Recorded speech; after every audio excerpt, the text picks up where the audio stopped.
సమయించిన దేవునికి ముందుగా వందనములు.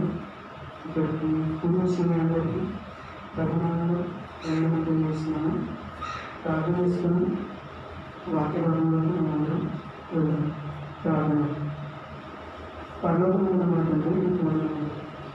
ఈ పిల్లలుగా కూడి ఇంత మంచి సమయంలో మిమ్మల్ని ఆరాధించటకు, మిమ్మల్ని ఆనందించటకు, మిమ్మల్ని కనపరచటకు, మీ మాటలను మేము ఎంచుకోవడానికి ఇచ్చినందుకు అవకాశం బట్టి మీకు వందనములు. ఎంతున్న ప్రతి ఒక్కరిని మీ యొక్క ఆత్మీయంలో ఉంచుకుంటుంది. ప్రతి ఒక్కరు వారి యొక్క మనసులను వరకు ఎత్తి మీ వాక్యంలో జాగ్రత్తగా విని వాటిని పరిశీలన చేసి అందులో ఉన్న భావాలను మీ యొక్క మనసును వచ్చిన వాక్యాన్ని తెలిసింది. తండ్రి, పరిస్థితులు అనుకూలించలేకపోయినా మీ యొక్క గొప్ప అవకాశాన్ని మాకు సహాయం ఇచ్చినందుకు మీకు వందనములు. కేవలం మీ గొప్ప వల్ల మాకు అవకాశం దొరుకుతుందని మేము భావిస్తున్నాం. అందులో బట్టి ఏశ్వర ప్రస్తుతం మీకే సమర్పిస్తున్నాను. మాకు జరుగుతుంది.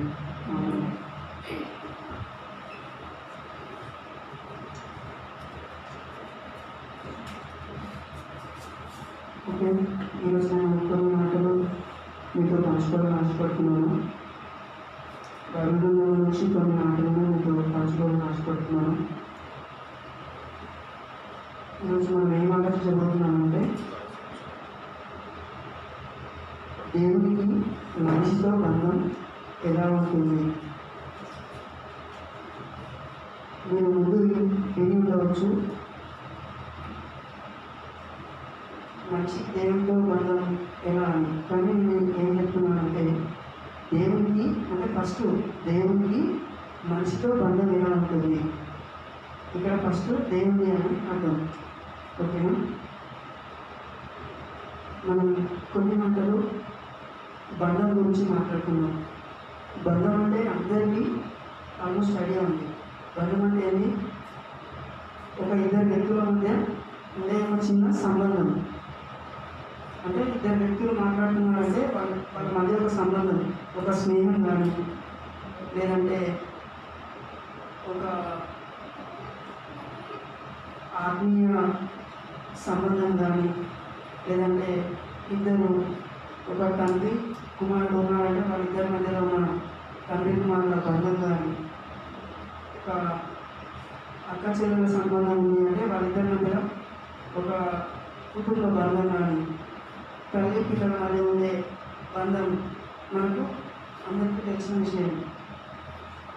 సో ఈ బంధాల గురించి నేను ఎందుకు చెప్తున్నానంటే, మనకు భౌతికంగా మనం బంధాలన్నీ కలిగి ఉంటాం. ఇంట్లో ఒక అక్క చెల్లి, అన్న తమ్ముడు, తల్లి పిల్లలు, తండ్రి పిల్లలు ఎలా ఉంటారంటే, వాళ్ళు ఇద్దరు కానీ ఒక ఫ్యామిలీకి అందరి మధ్యలో ఒక మెంబర్స్ మధ్యలో కానీ ఒక సంబంధం ఉంటుంది. ఏంటంటే రక్త సంబంధం. అంటే మాకు మీకు సంబంధించిన వాళ్ళు, మీకు మేము సంబంధించినాం అనే ఒక ట్రాక్ పైన వాళ్ళందరూ నిలబడతారు. ఒక ట్రాక్ పైన వాళ్ళందరూ ఉంటారు. ఎందుకు అంటే వాళ్ళందరూ ఒక ఫ్యామిలీ, లేదా అన్నదమ్ములు ఇంట్లో, లేదా అక్క చెల్లెళ్ళు, లేదా తల్లి కూతురు, తండ్రి కుమారుడు. ఇక్కడ మనకు ఉన్నాయి కదా బంధాలు. మన బంధువులతో బంధాలు ఉన్నాయి, ఇంట్లో వాళ్ళతో బంధాలు ఉన్నాయి, అన్నదమ్ములతో బంధాలు ఉన్నాయి, ఇంకా స్నేహితులతో కూడా బంధాలు ఉన్నాయి. మంచిదే. కానీ ఈరోజు ఈ బంధాలకు దేవుడు ఇచ్చిన బంధాలే. అయినా దేవుడికి మనతో ఇలా బంధం కలిగి బంధం ఎట్లా ఉంటుంది, దేవుడికి మనతో బంధం ఉంటుంది అనే విషయాన్ని మనం ఈరోజు ఆలోచన చేద్దాం. ఓకేనా? దేవుడికి మనతో బంధం ఎప్పుడు స్టార్ట్ అయింది అని ఒకసారి చూసుకుంటే, ఎఫెసీయులకు రాసిన పత్రిక 1వ అధ్యాయం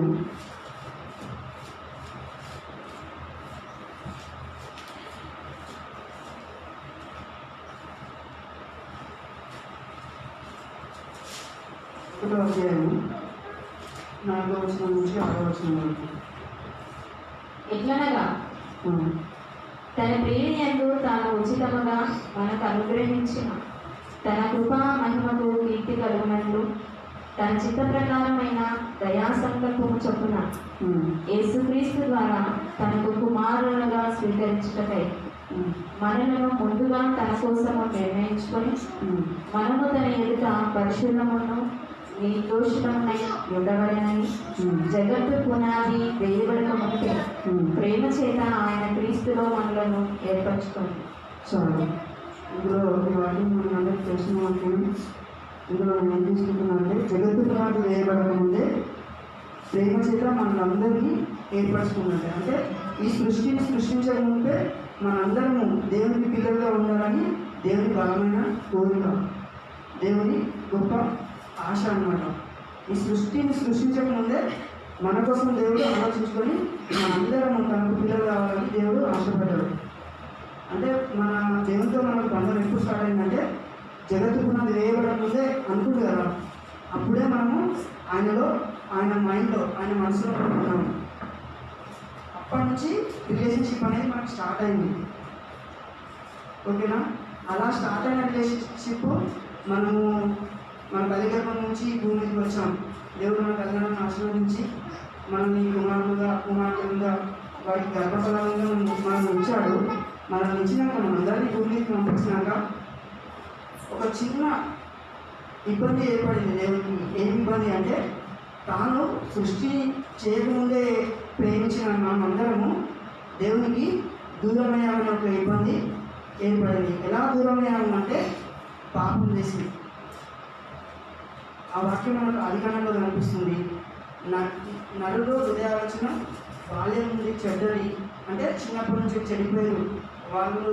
పాపంలో పడిపోతే దేవుడు తన హృదయంలో నొచ్చుకుందు అనే మాటలు మనకు కనిపిస్తాయి.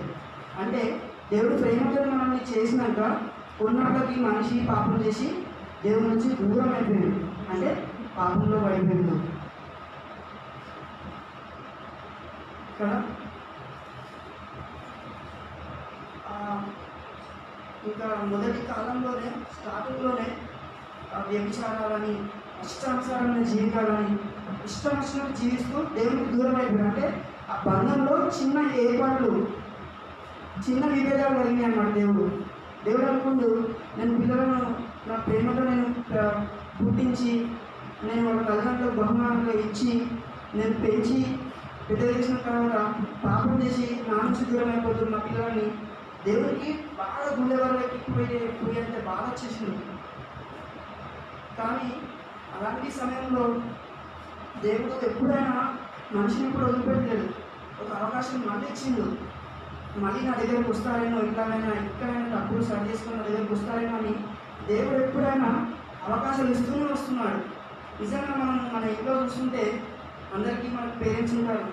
ఏదైనా చిన్న తప్పు చేస్తే లేదంటే చిన్నగా శిక్షించి లేదంటే కొట్టి ఇంకా మళ్ళీ ఎప్పుడు చేయకు, అలాంటి పాపాల జోలికి వెళ్ళకు, అలాంటి తప్పులు చేయకని హెచ్చరించి ప్రేమతో మళ్ళీ పెంచుకుంటారు అన్నమాట. భూమి మీద ఉన్న మనుషులకే, తల్లిదండ్రులకే ఇలాంటి ప్రేమ ఉంటే మనల్ని కన్నా పరమ తండ్రికి ఇంకే ఎట్లా ప్రేమ ఉంటాయంటే దేవుడు ఎప్పుడు వదిలిపెట్టడం ఎవరిని, ఒక్కరిని నశించడం కూడా ఇష్టం లేదని బైబిల్ నుంచి చదివిస్తుంది. ఎవ్వరు నశించడం ఇష్టం లేదని కావాలి. ఎవరైనా ఎలా ఉన్నా, ఏ స్థితిలో ఉన్నా, ఏ జాతిలో ఉన్నా, ఏ రంగైనా దేవుడికి ఎవ్వరు నశించడం, ఎవరు నరకానికి వెళ్ళడం ఇష్టం లేదు. దేవునితో దూరం అవ్వడం దేవుడికి ఇష్టం లేదు. అందుకే దేవుడు బాధపడ్డాడు.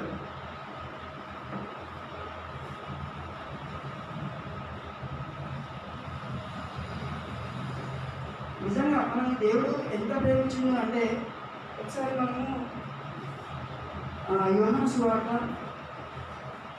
3వ అధ్యాయం 16వ మాట చూసినట్లయితే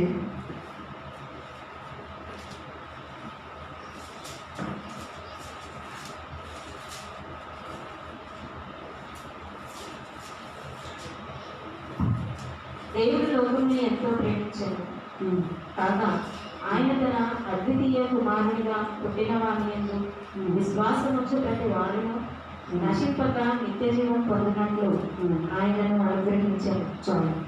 దేవుడి లోకాన్ని ఎంతో ప్రేమించినంత, ఎంతో అంటే చాలా అని అర్థం. ఎలా అంటే కొన్ని విషయాలు మనం ఆలోచిద్దాం. మనకు సృష్టి మొత్తం ఇచ్చాడు. సూర్యుని, చంద్రుని, గాలిని, నీరు, భూమిని, ప్రతి ఫలాలను, పువ్వులను, పండ్లను, కాయలను, ఇంకా విత్తనాలను, ప్రతి ఒక్క చెట్లను అన్నీ ఇచ్చి మనల్ని పోషిస్తున్నట్టుగా మనకు అర్థమవుతుంది. సూర్యుడు రాకపోతే మనకు పంటలు పండవు, చంద్రుడు రాకపోతే వెన్నెలు ఉండదు, చీకటి ఉండదు. ఇవన్నీ దేవుడు ఇచ్చేసి తన ప్రేమను ఫిజికల్గా కూడా మనకు చూపిస్తుంది. అందుకే అన్నాడు బైబిల్ గ్రంథంలో, మీరు ఒక్కసారి సృష్టిని ఆలోచించండి, నా ప్రేమ ఏందో అర్థమవుతుంది. నిస్వార్థమైన ప్రేమ. ఎల్లప్పుడూ నేను మీకు తోడుగా ఉంటా, నేను మీకు సపోర్ట్ చేస్తా, మీకు సహాయం చేస్తా, మిమ్మల్ని ఆదుకుంటా అని మాటల్లో కాకుండా తన చేతుల సృష్టిని చేసి సృష్టికి మీరు నా పిల్లలకు సేవ చేయాలని ఆజ్ఞాపించేశాడు. ఆ సృష్టి కూడా మనం పుట్టినప్పటి నుంచి చక్కగా మనకు సేవ చేస్తూ ఉంటుంది. కానీ మనం అస్సలు గ్రహించలేకపోతున్నాం. గ్రహించకుండా పాపాలు చేస్తూ మనం దేవునికి దూరం అయిపోతున్నాం. ఈ కొరంలో చూస్తే దేవుడు మస్తు బాధపడుతుంది, మళ్ళీ మస్తు బాధపడుతుంది, చాలా అంటే చాలా బాధపడుతుంది. ఇంత ఇచ్చిన సృష్టిని ఇచ్చిన, నేను కాపాడుతున్నా, నేనే పుట్టించిన, నా ఆత్మని ఇచ్చిన. ఒక్కసారి జకర్యా గ్రంథము ఈ మాట చూద్దామండి. జకర్యా గ్రంథం 12వ అధ్యాయము 1వ మాట.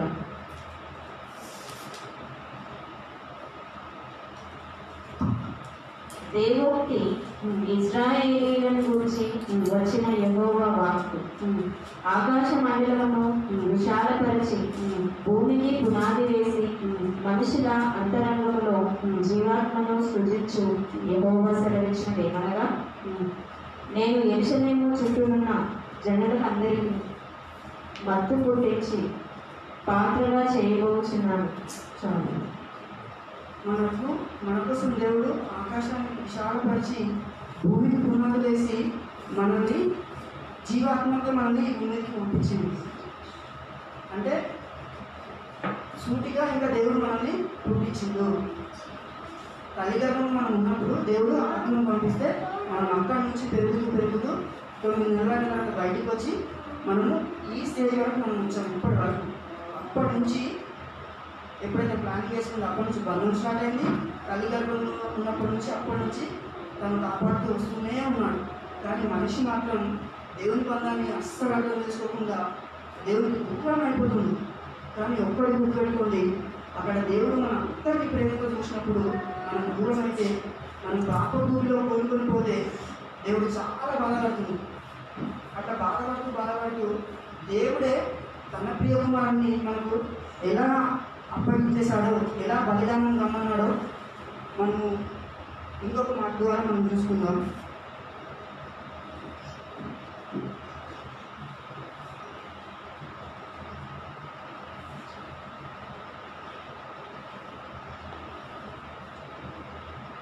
యోహాను పత్రిక 4వ అధ్యాయం, మొదటి యోహాను పత్రిక 4వ అధ్యాయము 10వ మాట. మనము దేవుని ప్రేమించేటివని కాదు, తానే మనల్ని ప్రేమించి మన పాపములకు ప్రాయశ్చిత్తమై ఉండుటకు తన కుమారుని పంపాడు. ఇందులో ప్రేమ ఉన్నది.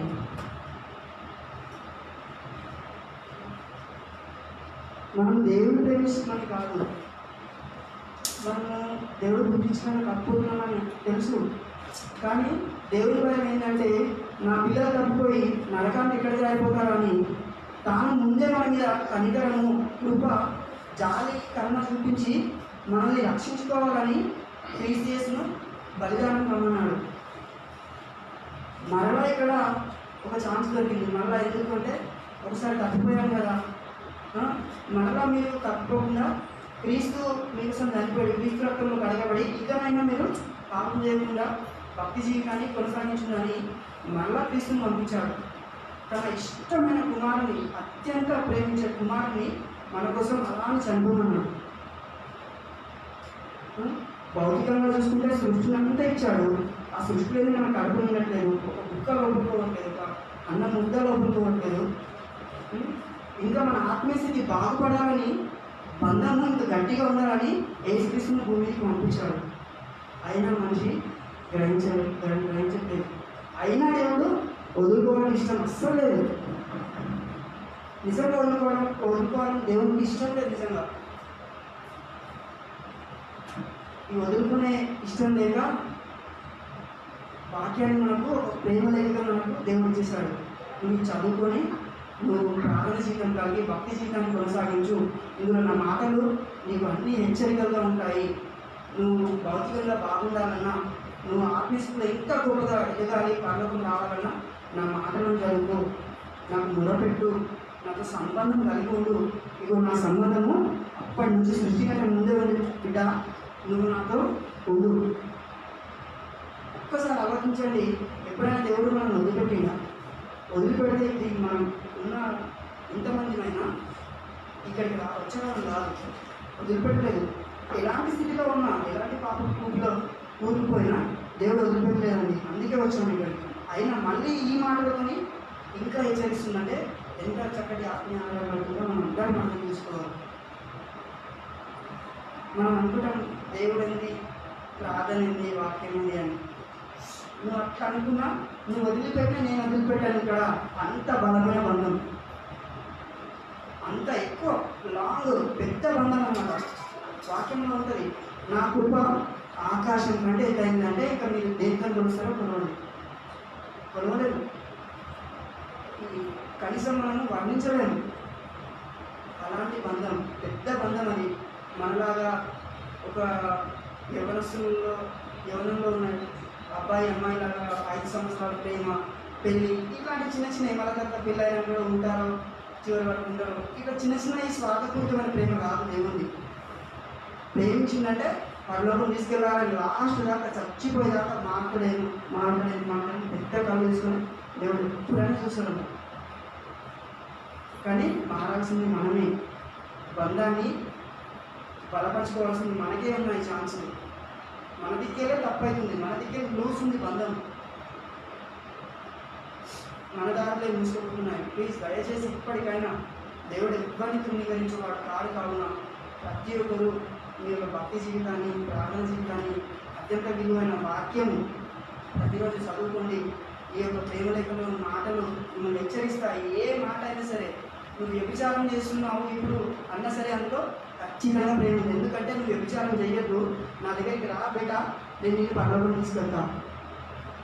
కానీ మనం ఎవరైనా ఏ తప్పని చేస్తే, ఇక నన్నైనా నువ్వు ఈ తప్పు చేస్తావు, నువ్వు అబద్ధం ఆడాలంటే నన్ను అంటే నేను కోపపడి సాతాన్ దగ్గరికి వెళ్ళిపోతున్నాను. కానీ అందులో ప్రేమ ఉందని గ్రహించక దేవుని దగ్గరికి పోతలేదు. ఇలా ఉన్నాం మనం. సో ప్లీజ్ దయచేసి ఇప్పటికైనా వాక్యానుసరమైన జీవితం, వాక్యం చదువుకోండి. మొట్టమొదటిగా ఆ చదువుకుంటే అది ఫాలో అవ్వాలని, అనుసరించాలని అనిపిస్తుంది. ఆలోచన చేయాలి, ప్రార్థన చేసుకోవాలి, దేవుడితో సంబంధం ఉండాలి. సో దయచేసి ఈ మాటలను మనం దేవుడే ఇచ్చాడని, నేను బైబిల్ నుంచి వాక్యాలు చెప్పినని నా మాటలు అయితే కావు, మనందరం పాటించాలని దేవుని ఇంకొకటి. సో దేవునికి ఎవరు దూరం అవ్వదు. దూరం అయినా దేవుడు దూరం చేసుకునే బంధం అని కాదు, నిస్వార్థమైన బంధం కావున, ఆత్మీయ బంధం కావున ఎవరు దూరం కావాలని